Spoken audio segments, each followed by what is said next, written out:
when you think of change management, it's really about how do you incorporate all the different facets or the different variables within that will be impacted when you do whatever you're doing or implement whatever you're doing.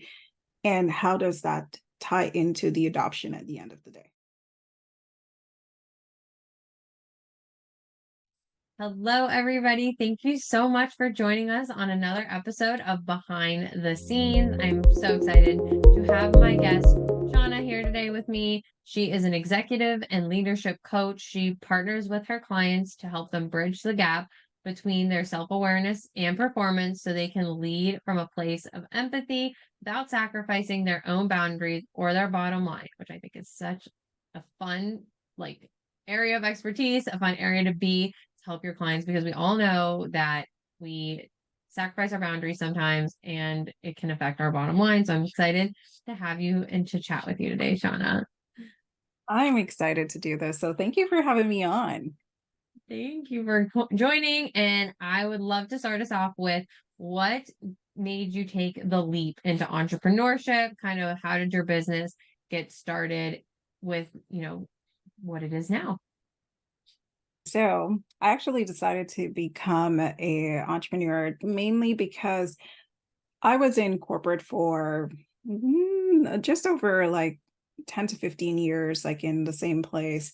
And one of the things that I used to always ask myself is, am I reaching my true potential? And that was just for my own personal development.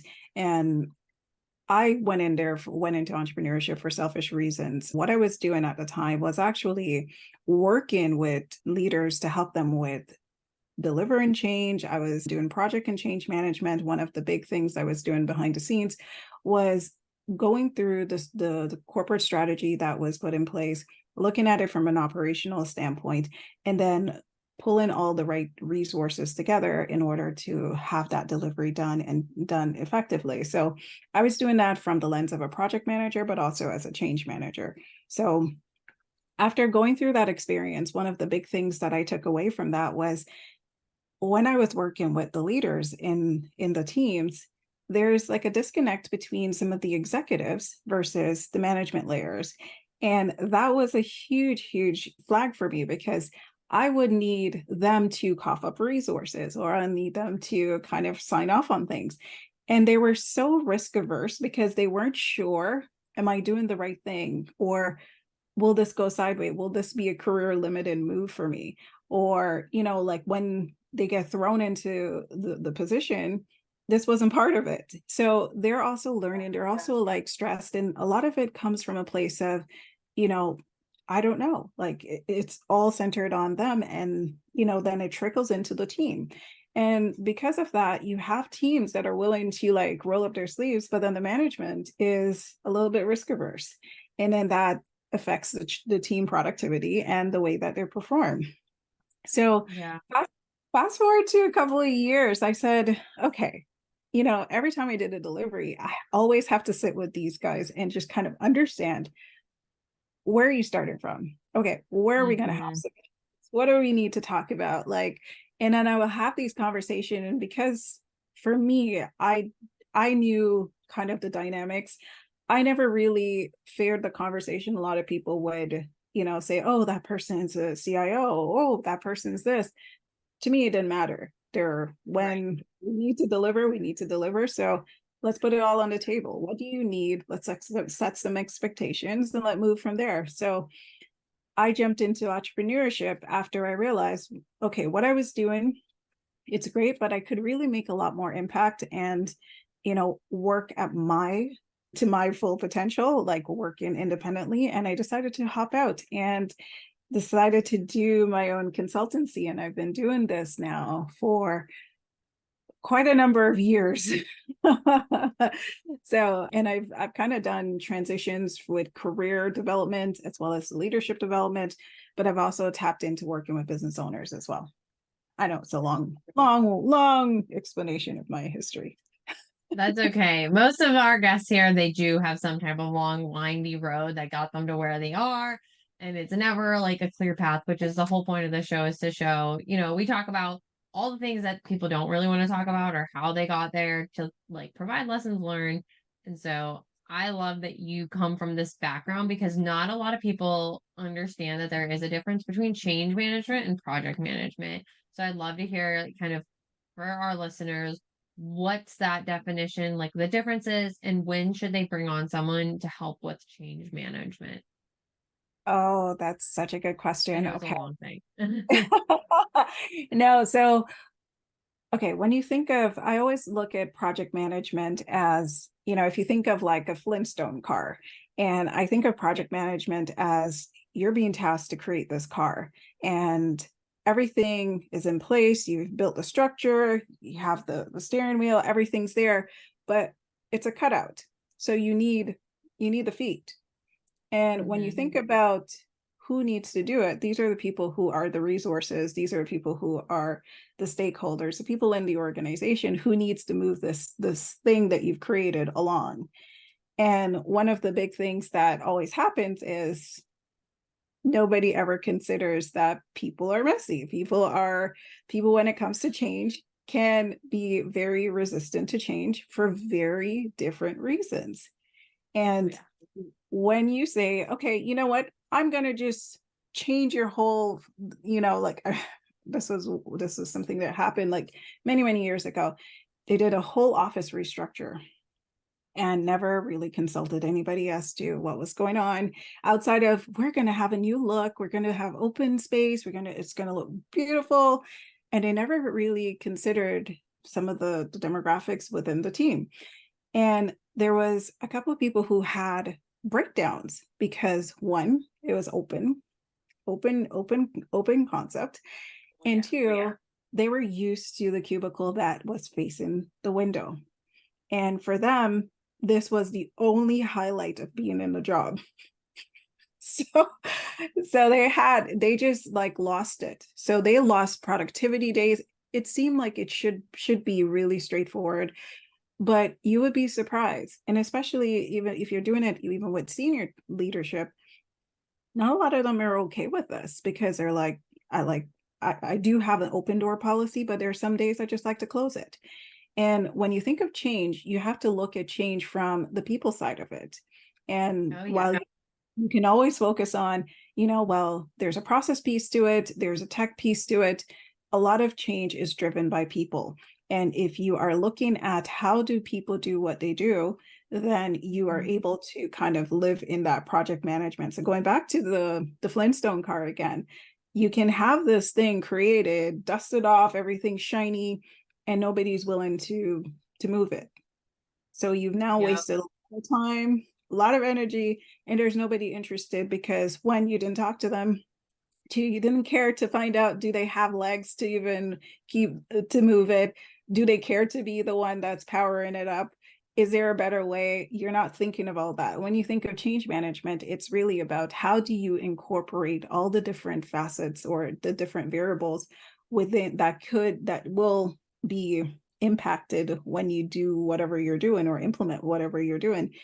And how does that tie into the adoption at the end of the day? Yeah.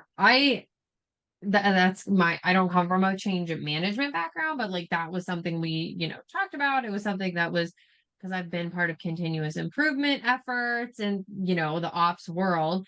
And so those terms are super familiar, but I just think there should be more entrepreneurs or, even service providers who come in who should be more adverse in change management because of what you said. Like, people will come in, and I've experienced it myself as a consult, like a systems person who comes in and tries to build stuff, but I'm siloed because they don't give me access to the remote team or the right people. And it's just crazy how these entrepreneurs or managers want to keep so much in a bubble or like not include people. And I'm trying to tell them, you want transparency, you want to have buy-in. I've done ClickUp builds where I'll build out the whole thing and then no one's adopting it because it was only the upper management or one or two people who are like, we want to do this. And then the people who are actually supposed to use it every day hate it. Yeah, yeah. And this is common because when we're focused on this will be great for the business, we're also not thinking about the culture that we have currently have. Because a lot of Mhm. people, if they have a small team, they're not really thinking there is a culture already in place. And what am I Yep. doing with that culture? And this is where, when you're thinking of change, you're also looking at what is the culture that exists? What are some of the things that people have kind of grooved themselves? It's almost like when you walk a path every day, you're going to always leave that groove with those footsteps. It's like understanding, okay, when you have your team doing things a certain way over and over, that's part of their process. And then when you Yep. start looking at the technology, they also have a process within that technology. And then when you also look at from them as a person, they also have a level of expertise. So when you implement any change, you have to look at, okay, well, if I do like ClickUp, for instance, that's going to change their process, the way they do things. Mhm. It's a whole thing. Now it's a new technology. Now they have to learn it. And then when you talk about their expertise, there's a term of the Peter principle. When someone is like an expert in what they're doing, and then you've kind of just like thrown them out of their element, they now become incompetent and they feel that way. And then that affects the morale that's in the team. And it affects just kind of overall the culture and the performance in general. And that's really hard too with everything that's been going on with remote teams because I've worked on a quite pretty much only remote teams. I've had jobs before, but before the pandemic, but in the past couple of years, it's been just remote teams and building culture, building that communication. And it can make it so much easier for leadership or senior management to get even more out of touch if they with the remote teams because they might not be the more person talking to the ones doing the work or those people on the team. Mhm. And it's definitely been a hurdle to see for some leaders on teams that I've worked with or on, just finding those grooves again, especially after if they went virtual from being in person or if they're just starting to try to build a remote team, it's a very different um angle and culture Yeah. altogether. And I think so when you talk even about entrepreneurs, because we are also like, and I'm guilty of it too, because in some senses you're thinking this will make this go faster. And Mhm. when you have the team and you're kind of used to just making the change, getting it done, you don't always consider everyone else that's around you, because for you, you've gone faster by yourself. Yeah. So, now that you're thinking about all these people in the peripherals, and this is the pushback that I get when I deal with entrepreneurs, it's always like, well, I hired them for a reason. Like, let them do their job. Like, I don't understand why do I have to consider them? And especially with contractors, because that's the first thing that comes out. It's like, well, they're here to to pretty much take orders and kind of get it done. So why do I have to consider how they do it? Why do I have to consider why they need to do it?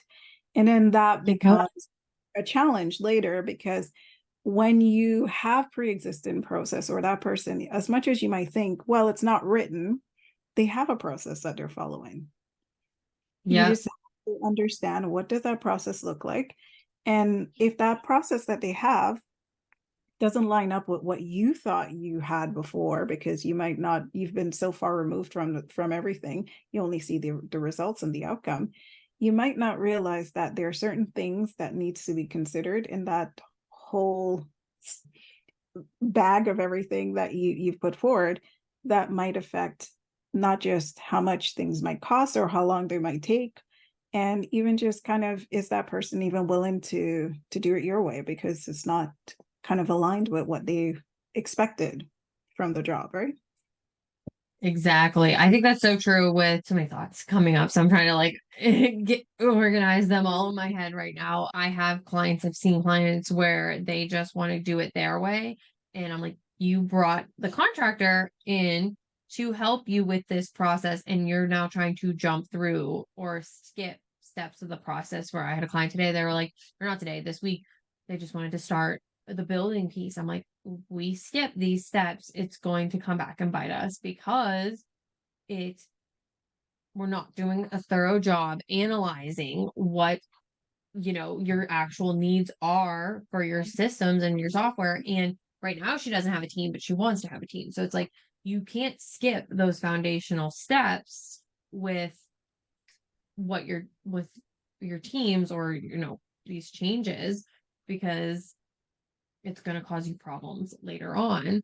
And I think that also brings up, we had been talking about this before recording, of difficult conversations. And I know we talked about difficult conversations within the team, but also as consultants or service providers, how do you maybe go about having difficult or uncomfortable conversations with clients? Because I think that's a different dynamic as well, Oh, kind of how we've been talking about right now. absolutely. And I think it's interesting that when people think difficult conversations, it's like, okay, it might be something that someone's not going to like, or there's a good guy and the bad guy kind of scenario. But for the most part, difficult conversations always come back to either expectation not meet in reality. And now you have to look at it from those lens. And then either you have to look at, there's either a stream of the person I'm talking to, there's high stakes involved, which means that there's some emotions involved. There's lots of other things that you need to consider. And it all starts with kind of you and the self-awareness around how do you deliver communication? How do you communicate in general?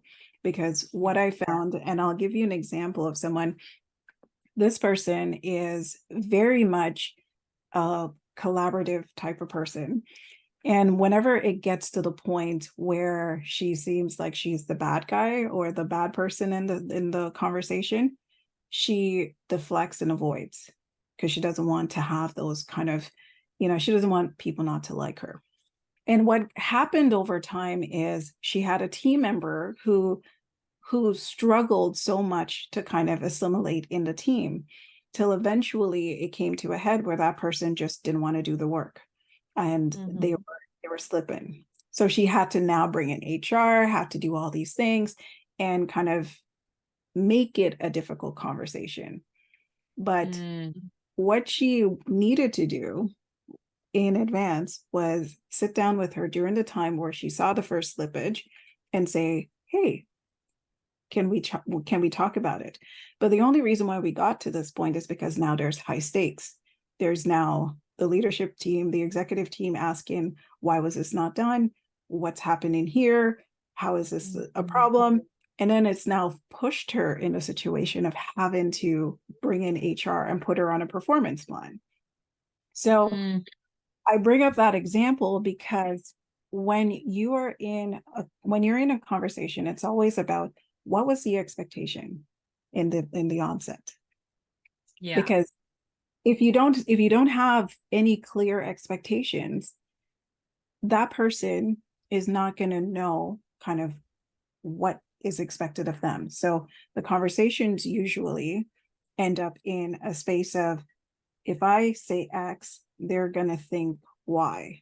But if you've set that expectation, you've already set that stage as to what was the goal? Has it been met? Where are we now? And what do we right. need to get there? So it's a conversation. So when we're having difficult conversation, a lot of it stems from you as a person. How do you deal with delivering any form of communication? And if you've been on the edge of a people pleaser, then it's like understanding when you go into that situation, what are the facts? Yeah, Is it about them not liking you? Or is it a perception of them not liking you, or that you're a bad leader, or that you don't know what you're doing, or that person's incompetent? But what are the facts? What are the facts in front of you when you're having this communication? Is it a performance? Did they do what they were expected to do or not? right. Right. It's hard to keep it. I always get them objective when it is such a emotional, conversation.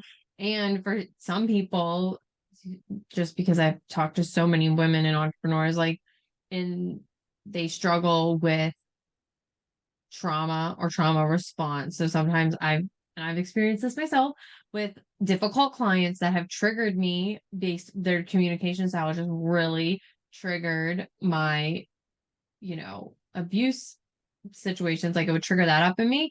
And it was so hard to communicate with them. And that's something I had to learn about myself and be honest with about myself. And it Mm. was, uncomfortable in the situations, but there's so much we can learn from having those uncomfortable conversations and assessing, how can I do it better? Not in a way of beating yourself up, but what can I do to not have that happen again or not put myself in those uncomfortable conversations? Because I think also it comes down to some people don't want those faults or shortcomings to be addressed, but a leader's doing it from a place to help you grow. They don't want to see you stay stagnant.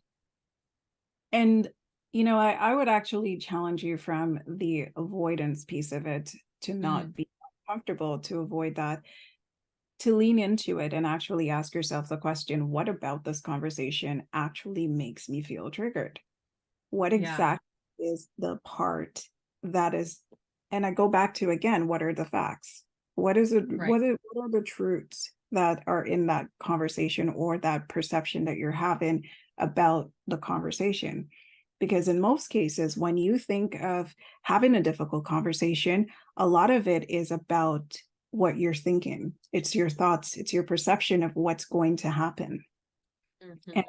in that moment, when you're thinking of someone who has a specific style, the question is to ask yourself, if I'm dealing with this person has a style. Where's the intent? Is the intent from that conversation? Is it more of that person? This is their natural way of communicating, or is there some bad intent behind it? Right.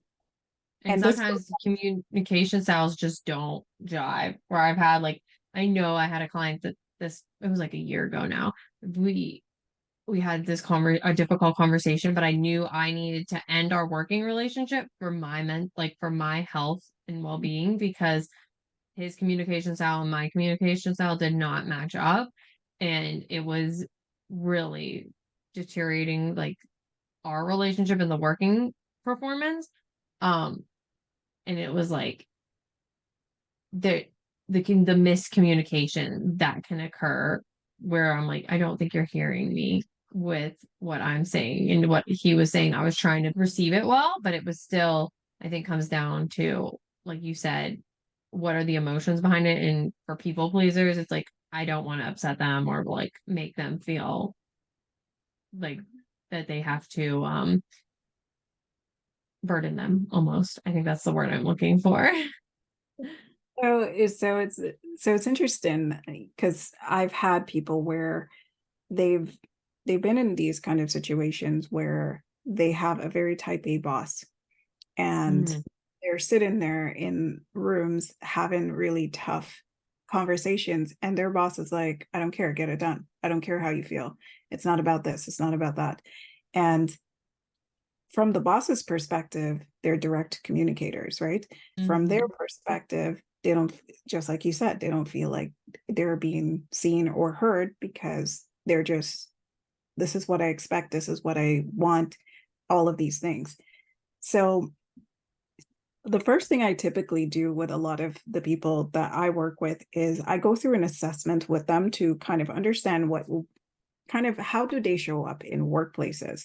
Because if you know from a style perspective that you're sitting more on the spectrum of being more reserved or being in a space where you're more of like a teamy, you're more social, or you're more social, and you have a boss that is more problem solving, don't care about, people, process over people, then you need to identify kind of your own boundaries. And I think that's what you did in that situation, because there's one thing that when you're having difficult conversations, not all the time you're going to get to pick the person that is in front of you. Yep. And because you're not always going to get to pick the person that is in front of you, you need to understand the style of that person so that you're able to communicate effectively to make that connection with that person. And that's the part where, whenever I have those conversations with folks, I always say, So for you, what's important is you need these 5 things to feel seen, heard, and understood. So now Yeah. let's do reciprocal. What do they need to also feel seen, heard, and understood? Yeah. Because when That's you so think, important. yeah, because when you think of communication and just communication and how it gets delivered, received, or sent, you have to really think about, how is this person understanding me? And I remember having someone who, she's creative. She's like all over the place in terms of a lot of the things, how she did her delivery. And I remember her coming to me and saying, I was told I need to do coaching. And I was like, okay, why do you need to do coaching? Because my boss think I need to do coaching. So I said, okay, how about I chat with your boss? Boss is a financial guy, couldn't care less Yeah. about a lot of things. And she was brought into his department to deliver on some strategy that she didn't have a clue how to do, but she was giving him a ton of ideas. And for him, Right. he's very bottom line. Yeah. Okay. So I asked her the question, are you guys ending up the same place? And she's like, well, yeah, I'm getting, like, I'm doing what he's saying, but he doesn't like the fact that I like to give a story instead of just telling him what it is. So I said, Mm, okay, so why not just give him what it is and then give him the story after? She's like, well, um, I didn't think of that. So I said, but how does he receive information? She's like, well, he wants to know what it is first before he listens. Otherwise, he gets annoyed that I'm taking too long. mm, yep. So I said, okay, well, if you know so much about him, why is it you're not doing it? Because why do I have to change my style to fit him? So I said, do you want him to listen to you? Right. So what is it when you're having difficult conversation? What makes it difficult is that expectation doesn't meet reality, and what we perceive is sometimes not aligned with what's actually happening because we've told ourselves a lot of things, and that's coming from our past experiences, our Right. fears, and how that drives our ability to communicate. Right. It's, and I think it's sometimes it's hard for people to to pick out what the facts are sometimes because they're so emotionally charged. So do you have any tips on how to help pull back and get more objective when you are emotionally charged, to pull back those like stories that we tell ourselves or things that are when we start to spiral almost, so to speak? That's such a good question, because when you're in the moment, it's always going to be hard to see the forest behind the trees. So it's the conversation about, okay, slowing down and taking a step back and asking yourself the question, what what is the goal of what I'm doing right now? What are we trying to get to? And based on those goals, what is it? And everything that I'm saying is stripping away those emotions from it in that moment, almost taking yourself out of that space and away from the emotion and asking yourself the question, what is the goal? And just focusing back on the goal. Okay, what is it that what am I feeling and why? Right. How does this help me to get to this goal? And is there something that is going on? So I ask people to constantly go through the series of why, and you've gone through continuous improvement. It's like the 5 whys. Oh yeah. It's like going through, like, why do I feel this way? Why is this a problem? Why is this approach better than the approach that they're giving me? Why is it that they're constantly coming at me for this particular question? Why is it? And just go through a list of whys. Like I always say, challenge yourself, challenge your emotions to actually get you to a space where you're almost analyzing what is the scenario, because a lot of times, because we're so emotionally charged, there's typically it's fear that's behind it. So it's like fear of losing a relationship, fear of being seen as incompetent, fear of coming off as being, aggressive, or it's always stemming from, a lot of times it's always the fear. So when you dig Right. down into it, you kind of isolate that emotion and ask that question. So what am I scared of? And sometimes I feel like it's hard to answer at first because we maybe don't know what we're afraid of. It's a subconscious thing that we haven't like been able to put words to.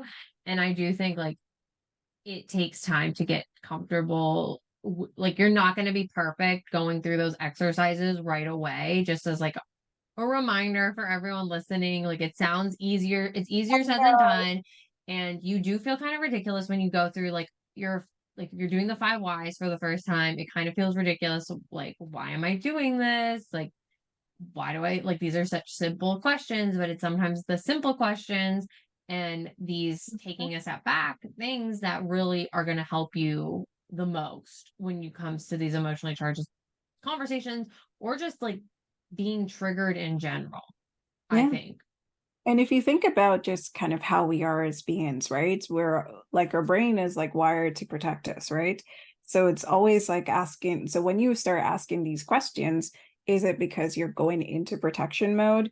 Is it like what's happening that's causing you to feel like there's some threat or something out there that is causing you to feel the way you do? And sometimes the emotions is good to drive you or to like give you an objective thought, because those emotions, there's nothing wrong with it. I always say lean into it and figure out what kind of emotions is it. Because if it's a negative emotion, then the question is to ask the question is to ask yourself, what is the circumstance that's triggering me enough to feel the way I'm feeling? And then go down the path. And like you said, it's definitely not easy. And I'm seeing it from a standpoint of being a very logical person for the most part, but having worked with a lot of people who lead with the emotions first, a lot of the times the best thing that I would say if you lead with the emotion is to change your environment for at least that moment, a couple of minutes, either do some deep breathing, like interject something that will kind of shift your mood, shift your thoughts, kind of give you a bit more clarity. And a lot of Right. times it could just be taking a walk, and it could just be resetting in that moment. Yes. The change to your system and your Absolutely. it's like biological and it works. It does work. I've had a coach tell me to put ice on my wrist or on the back of my neck just to like does that like kind of like jumpstart me out of it. And it seems ridiculous in the moment, but it does work and it does help.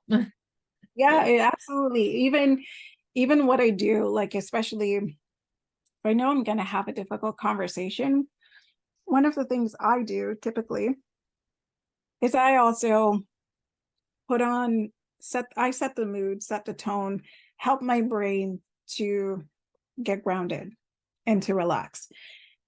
And then I also kind of identify from the window of how I'm feeling, if what I'm feeling is natural, because it's okay to be riled up or to have that emotional response to things, because it's, especially if you have high stakes. Like for instance, I had one client that millions of dollars were on the line, and they were just sitting there thinking, I'm going to have to explain to my investor why we didn't hit the target this month, or even this for the quarter.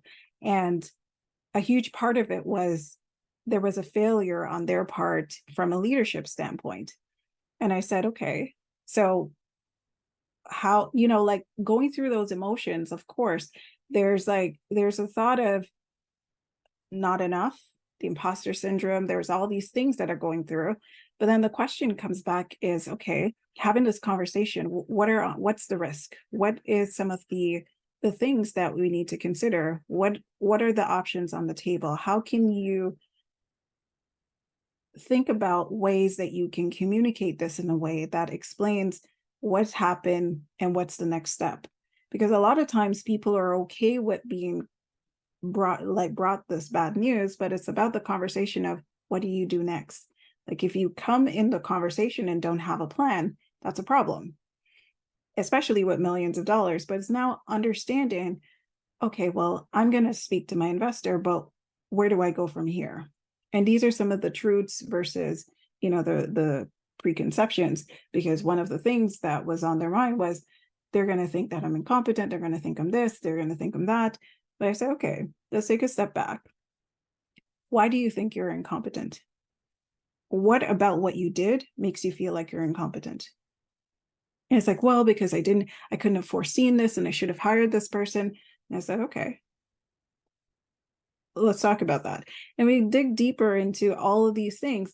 Everything that was going on did not say incompetent.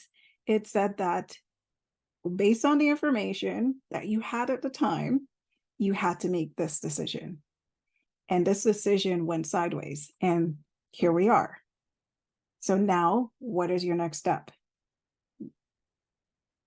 It changes in that moment because and this is going back to the facts versus the preconceptions that we're having, because feeling incompetent, that person has been running businesses for many years. So being an incompetent business owner didn't even cross my mind. It sounded more like the scenario was, okay, the information you had was not reflective of the market at the time. So let's reset. Let's figure out what we're going to do next. And let's talk about what's important to this investor. Because how can we make it work? And usually I feel like people are so much harder on themselves than, like you said, you did never that thought that ever crossed your mind about this person. And it's just everyone, especially high achievers and leaders, typically are harder on themselves than they are with others. Yes. So to speak.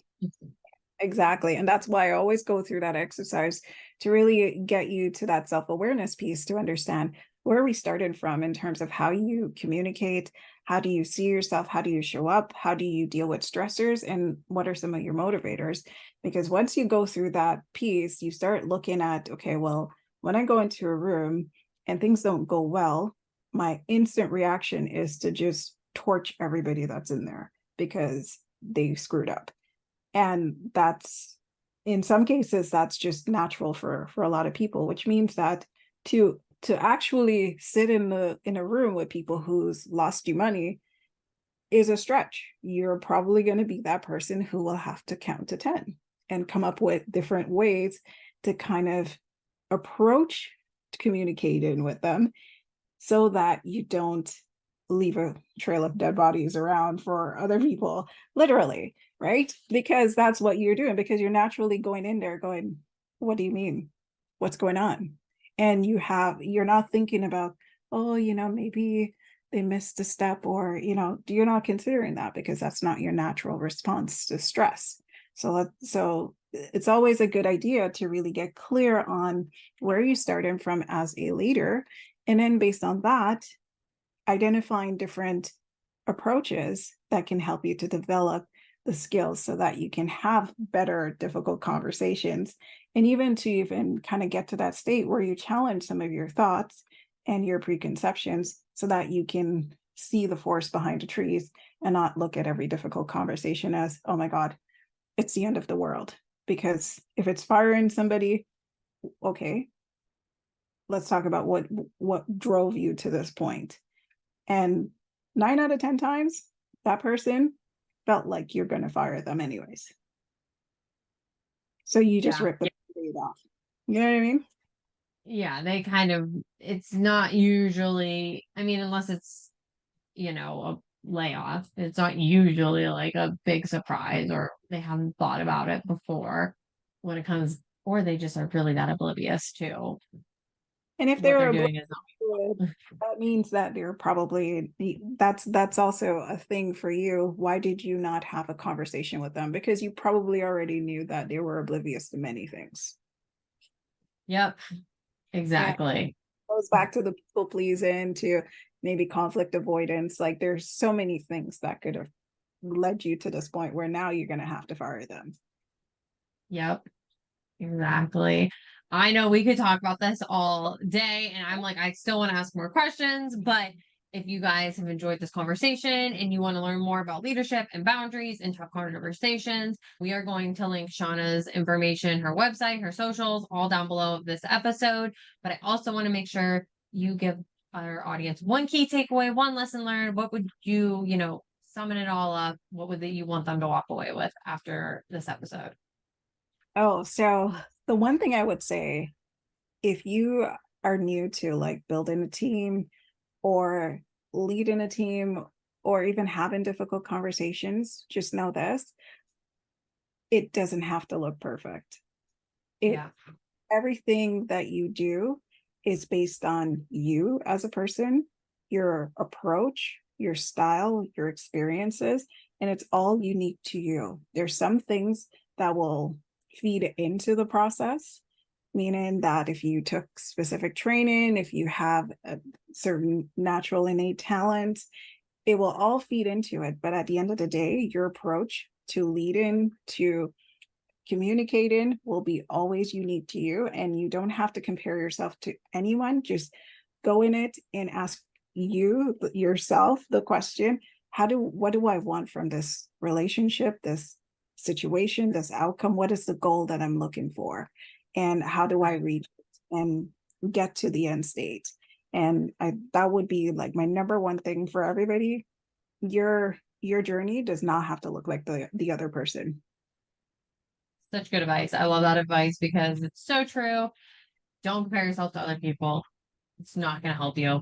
It's just going to hold you back. So thank you so much for sharing these tips and for talking about this because it is something we have to go through either as a business owner or a service provider. Even if we don't have a team under us, we still have to have these conversations with our clients or their teams. So I think this is super helpful and can be applied in so many different situations and not even just in business and teams. You have difficult conversations with your partner or your family or anyone else. And these tips that you've given us can apply in so many ways. So thank you so much. You're welcome. I'm so happy that I got a chance to be here and to share this.